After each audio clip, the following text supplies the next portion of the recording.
तो hello guys, कैसे हैं आप सब लोग। एक दो दिन का हमने गैप ले लिया। कितने दिन का गैप ले लिया? 2 दिन का। हाँ, 2 दिन का गैप ले लिया है। तब भी हम जितना जल्दी हो सके उतना जल्दी हम शूट करने का कोशिश करते हैं, लेकिन हो जाता है कुछ कुछ डिफ़िकल्टीज। आज ये नहीं है, आज वो नहीं है, कभी कभी मूड भी नहीं होता। ऐसा नहीं कि गर्लफ्रेंड के साथ झगड़ा हो जाता है, गर्लफ्रेंड ही नहीं है तो झगड़ा कहाँ से होगा। मेरे को भी मत पूछना मेरी है कि नहीं। तुम तो पहले बताओगे, तुम्हारा तो हो सकती है। हाँ, सोचने दे मेरी है कि भी नहीं। पता नहीं। तुम्हारे तो कितनी है ये सोचो तुम, कितनी है मेरी। हाँ, मैं अभी थोड़ी देर बाद गिन के बताता हूँ। अभी मेरे को क्या याद नहीं आ रहा है वो चीज कितनी। वाह, वही तो बोलूँ मैं, ऐसा कैसे हो सकता कि तुम्हारी गर्लफ्रेंड ना हो। क्या मैं सच में इतना हैंडसम हूँ क्या? नहीं, तुम प्ले बॉय लगते हो। अच्छा हुआ, मैं तो सोच रहा था कुछ और ही बोलेगा, कलवा का लौंडा या फिर कुछ ऐसा। तेरे को देख के क्या मैं बेइज्जती करने बैठता हूँ तेरी? हैं, हमेशा बेइज्जती करता रहूँगा। चल, अच्छा लगा। बेइज्जती नहीं कर रहा इस बार। तो इसी बात पे एक शायरी अर्ज की है। इरशाद। बिना बूंदों के बारिश का एहसास कैसे होगा। वाह वाह वाह वाह। जुनून हो दिल में जिसके, वो हताश कैसे होगा। हताश किससे बिना होगा? बूंदों के बारिश के एहसास कैसे होगा। जुनून हो दिल दिल में जिसके, वो हताश कैसे होगा। कार्यक्रम के रंग का मिजाज कैसे कैसा होगा। बिना ताली के ये एहसास कैसे होगा। तो गाइस, इसी बात पे थोड़ा सा क्लैपिंग हो जाए हमारे लिए। बजा लेता हूँ मैं खुद ही, और कोई नहीं बजा रहा होगा। तो आज का हमारा जो टॉपिक है वो है लव, आर्ग्यूमेंट और ब्रेकअप। ब्रेकअप्स। ये थोड़ा सा इंटरेस्टिंग कॉन्वर्सेशन करेंगे इसके रिगार्डिंग। किसके दिमाग में क्या चलता है, लड़कियां ब्रेकअप्स करती हैं या लड़के ज़्यादा ब्रेकअप्स करते हैं, या फिर दोनों ही बराबर कैटेगरीज में शामिल होते हैं। थोड़ा बहुत इसके मेरे बारे में हिसाब थोड़ा से डिस्कस तो करेंगे। मेरे हिसाब से तो दोनों बराबर होते हैं। दोनों बराबर ही होते हैं, लेकिन लड़कों के ऊपर बर्डन्स बहुत ज़्यादा होते हैं जो कि समझते नहीं है वो चीज़। यदि लड़का, जिम्मेदारी। हाँ यदि लड़का यूँ मान लो कि 3-4 घंटे से कुछ मैसेज ना कुछ फ़ोन भी ना कर रहा हो, तो वो समझ रही होगी कि नहीं ये कुछ कर रहा है, या फिर इधर उधर वो हो जाता है, कहीं और मिसअंडरस्टैंडिंग मुंह हो मार रहा जाती है। होगा। हाँ, तो ऐसा नहीं है। बाकायदा उसके लाइफ में दूसरी टेंशन्स भी चलती हैं, तब भी वो प्रायोरिटी पे लड़की को, जब भी लड़का रिलेशनशिप में रहता है, मैं ऐसा नहीं कह रहा कि 100% लड़के ऐसा ही करते हैं, पर्टिकुलर 80% लड़के ऐसे ही होते हैं, शिद्दत से करते हैं जो भी वो प्यार करते हैं। तो यूँ मान लो कि जब भी होता है तो उसके दिमाग में अदर्स टेंशन भी होती हैं जो उसको कभी कभी देखनी होती है। तो इसका मतलब वो जब उसको चाहिए होता है कि कोई मेरे पास में खड़ा हो इस स्थिति में, तभी मिसअंडरस्टैंडिंग की वजह से झगड़ा इतना ज़्यादा हो जाता है कि वो और ज़्यादा डिप्रेशन में चला जाता है वो इंसान। उस टाइम पे उसको कोई ना सपोर्ट मिलता है ना कुछ मिलता है, ना उसके दोस्त वहाँ पे हो सकते हैं, ना वो दोस्तों को बता सकता है कि ये सिचुएशन हुई है उसके साथ। तो ये काफ़ी हद तक बहुत बुरा हाल रहता है ब्रेकअप का। क्योंकि यूँ मान लें कि 90% ब्रेकअप्स जो होते हैं मिसअंडरस्टैंडिंग की वजह से होते हैं। 10% ऐसे रहते हैं जो कि वो होते हैं कि पता नहीं, पता दूसरे नहीं, कुछ दूसरे होते हैं ना म्यूचुअल। दूसरे के साथ अट्रैक्शंस, चीटिंग, इसकी वजह से होते म्यूचुअल हैं। ब्रेकअप्स भी होते हैं। म्यूचुअल ब्रेकअप्स तो फेक है, मैं नहीं काउंट करता म्यूचुअल ब्रेकअप्स के नाम पे कुछ होता होगा, ये सारे फेक हाँ, वो चीज़ें। एक तुम्हारे एक पैक दूसरे है की वही। ज़रूरतें ख़त्म हो गई तो तुमने बोल दिया उसका नाम म्यूचुअल ब्रेकअप दे दिया कि हम दोनों समझते हम्म। हैं। ले दे के बात यही होती है कि तुम दोनों की ज़रूरतें ख़त्म हो गई, अब तुम तीसरा पार्टनर ढूंढ रहे हो।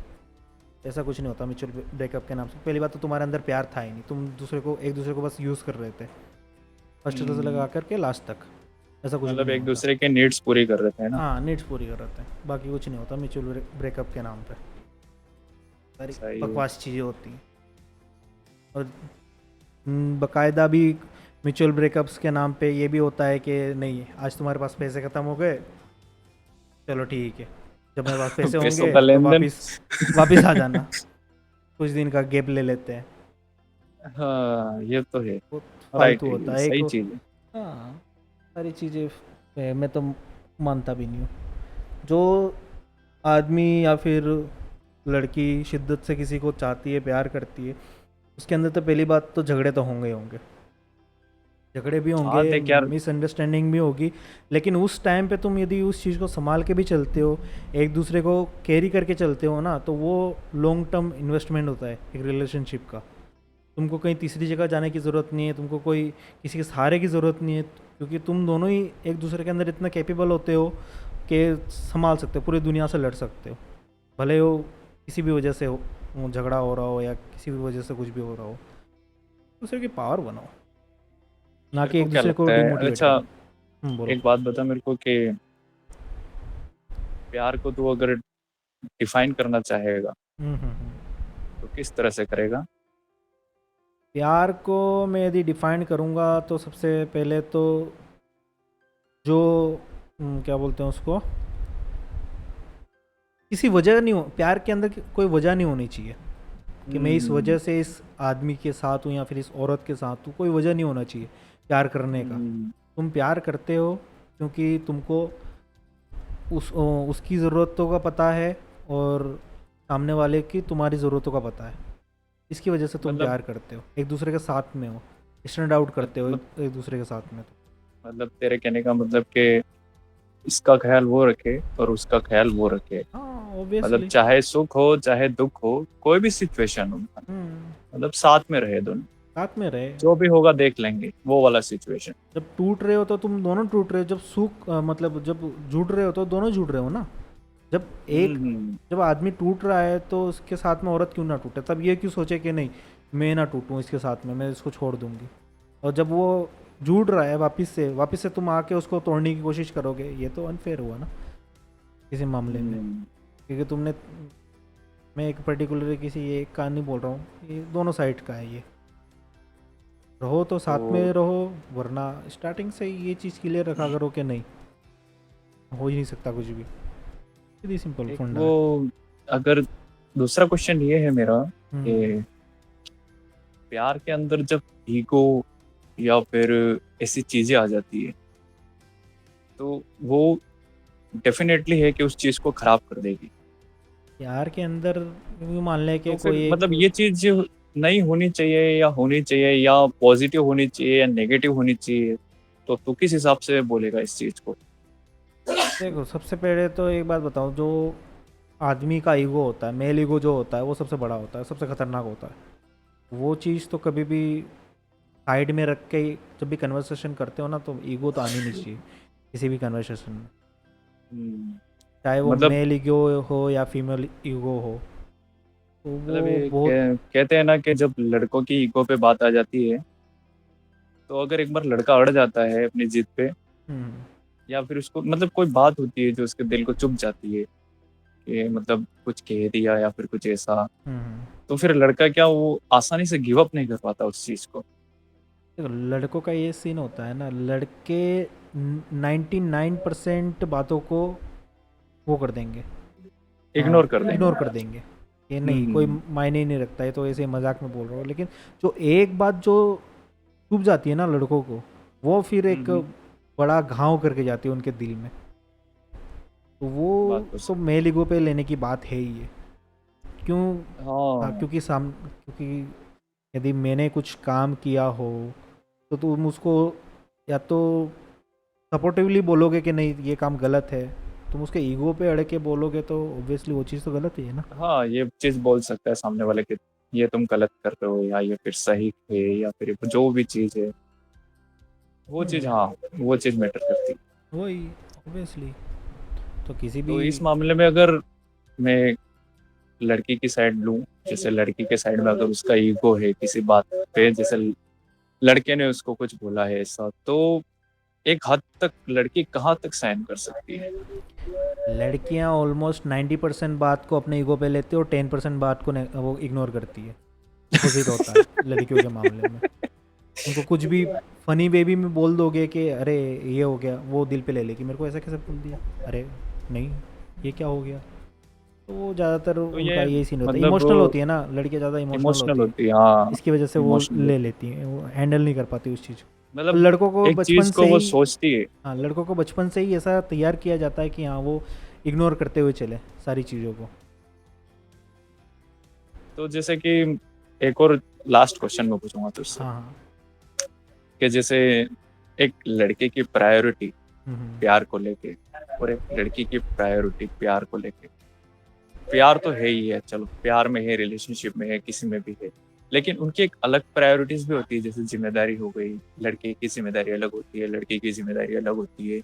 तो एक लड़का लड़की वो किस हिसाब से उस प्रायोरिटी को लेके चलते हैं, इस बारे में तू क्या कहना चाहेगा, कि लड़के किस तरह से होते हैं और लड़कियां किस तरह से होती लड़कियों का प्रायोरिटी मैं बताऊं तो उनका प्रायोरिटी हमेशा से विज़न क्लियर लेता है कि मैं कोई ये काम करना है, मेरे को कुछ लाइफ में करना है, और उनका क्लियर रहता है कि मेरा फर्स्ट ये है, सेकंड ये है, थर्ड ये है। लेकिन लड़कों का है? क्या होता है कि उनको कोई हंस के थोड़ा सा भी बात कर ले तो उनकी प्रायोरिटी ऑटोमेटिकली चेंज हो जाती है उस वे में कि मतलब वो नहीं। उसको ज्यादा महत्व मतलब इम्पोर्टेंस ज्यादा दे देता है। हाँ लड़कों का ये सीन होता है ना कि लड़कों को जो चीज़ ज़्यादा खुशी देती है ना तो वो उनको प्रायोरिटाइज कर लेते हैं। मान लो कि चलो हाँ। रिलेशनशिप भी छोड़ते हैं, तुम गेम भी खेल रहे होंगे ना, गेम में वो खुश है तो वो सबसे पहले उनके दोस्त भी बुला लेंगे ना, अरे आजा गेम खेलते हैं, तो वो चले जाएंगे बिना कुछ सोचे समझे। पढ़ भी रहा हम्म, होगा तो बोलेंगे चलो गेम खेल लेते हैं पहले। उस टाइम मतलब पे कुछ ऐसे भी है। प्रायोरिटीज चेंज होती रहती है। अभी लड़कियों का सीन होता है कि कोई गेम खेलने बुला रहा होगा तो बोलेंगे नहीं नहीं नहीं अभी पढ़ लेती हूँ, मेरे को ये चैप्टर कंप्लीट करना है, ये कुछ कंप्लीट करना है, फिर मैं खेलने आऊँगी। ऐसा होता है उनका, उनका प्रायोरिटीज़ ऑलरेडी क्लियर रहता है। मतलब एक तरह से देखा जाए तो लड़कों की तुलना में लड़कियों में तो विजन होता है वो थोड़ा सा क्लियर होता है, कि नहीं ये चीज मेरे को पहले करनी है या फिर वो चीज बाद में करनी हाँ वो तो है। और है। लड़कों के मामले में ये चीज थोड़ा सा उलझा देती है उन चीजों को, अब कि जब क्या भी, करे या हाँ नहीं। तो एक चीज़ और ऐड कर दूँ, जब भी मान लो कि कोई लड़का लड़की रिलेशनशिप में आते हैं ना और लड़की को उसने प्रायोरिटाइज किया है, तो लड़की थोड़ा सा भी पुश करे ना उसको, तो वो बंदा जो कमाल कर सकता है ना, वो दुनिया में कोई चीज़ नहीं कर सकती। वो बोलते हैं ना कि हर सक्सेसफुल आदमी के पीछे एक औरत का हाथ होता है। वो आजकल फैक्ट, तो ये भी हाँ तो वो फैक्ट तब बनता है ना जब आदमी तुमको प्रायोरिटी दे रहा है, लेकिन उस प्रायोरिटी का तुम सही से यूज़ करोगे ना, तो वो आदमी जो कर सकता है ना वो दुनिया में कोई नहीं कर सकता। लेकिन उस प्रायोरिटी का यूज़ करना आना चाहिए सामने वाली बंदी को या फिर औरत को, जो भी हो। अभी जो तूने कहा कि एक सक्सेसफुल आदमी के पीछे एक औरत का हाथ होता है, हम्म। और ऊपर मतलब मैंने ये भी सुना है कि नहीं, औरत रहती है उसी के पीछे जो सक्सेस होता है। रहती है। जब अब इस बात को मैं ऐसे बोलूँ तो जब कोई कुछ किसको आंसर नहीं मिलता ना इस बात का, तो वो अपनी माँ को बीच में ले आता है कि मेरे पीछे मेरी माँ का हाथ होता है। माँ तो हमेशा हम्म, ऑलवेज, छोटे से बड़े होते हो तब भी तुम्हारा साथ में ही है।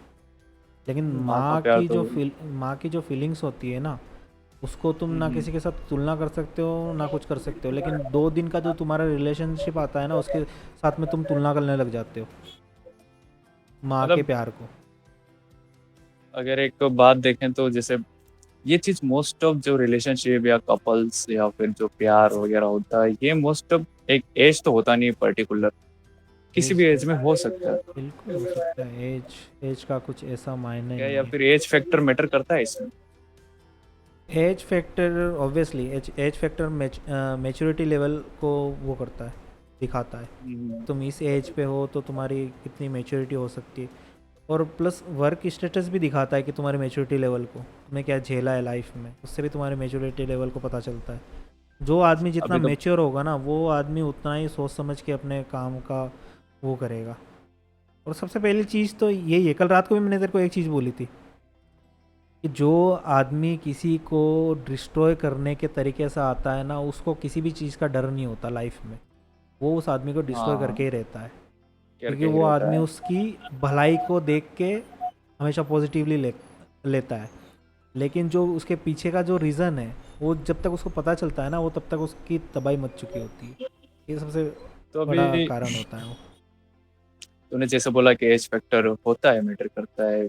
एज, अगर एज की बात करें तो आजकल के टाइम में जो अभी प्रेजेंट जो टाइम चल रहा है हम्म, उसमें तो मतलब एज का तो कोई दिख ही नहीं रहा है। वो मतलब बचपन में जैसे देख ले 15-15 साल के, 12-12 साल के लड़कियां, उनके दिल टूट रहे हो। मतलब जो होता है ना इंस्टा वगैरह सोशल मीडिया पे देखते हैं, और मतलब कोई कुछ भी कर रहा है, तो मतलब ये चीज, वो चीज तो नहीं दिखती है ना कि ये क्या चल रहा है। प्यार के नाम पे तो वो चल रहा है ना कि अरे एक प्यार, गेम्स बना दिया है इनको। सीन ऐसा है ना, जो सोशल मीडिया अपन यूज़ करते हैं और जिस माहौल में अपन है, तो एक तरीके से मान लो कि सोशल मीडिया का भी ज़माना चल रहा है। तो बच्चा जब पैदा होता है तभी से वो ऐसी चीज़ें वो देखता है, तो उसके माइंड में वैसी सिनेरियो क्रिएट होने लगती है। और जब, सीन क्रिएट होते हाँ, हैं। जब वो स्कूल, आजकल के बच्चे देखे तूने, छोटे छोटे बच्चे कैसे कैसे रील्स हाँ बना रहे देखे हैं, मेरा हैं। दिल टूट गया, मेरा प्यार है, ये वो वही तो फलाना मुझे ढिमका। देख के बड़ी हंसी आती है। वो हंसने वाली तो चीज़ नहीं, लेकिन वो बहुत ही खतरनाक एक तरीके नहीं, का मुझे वो है, हंसी इस बात पे आती है कि डायरेक्शन। मतलब ऐसे एनवायरनमेंट में वो रह रहे जो आसपास के, जहाँ पे वो सीख रहे हैं ये सब चीजें, आसपास के लोगों को देख के ही सीखता बच्चा। तो ये तो ऑब्वियसली। ऑब्वियसली सी बात है, तो मेरे को वहां हंसी आती है कि मतलब इन चीजों को उनको अच्छे से गाइड करने वाला कोई नहीं है।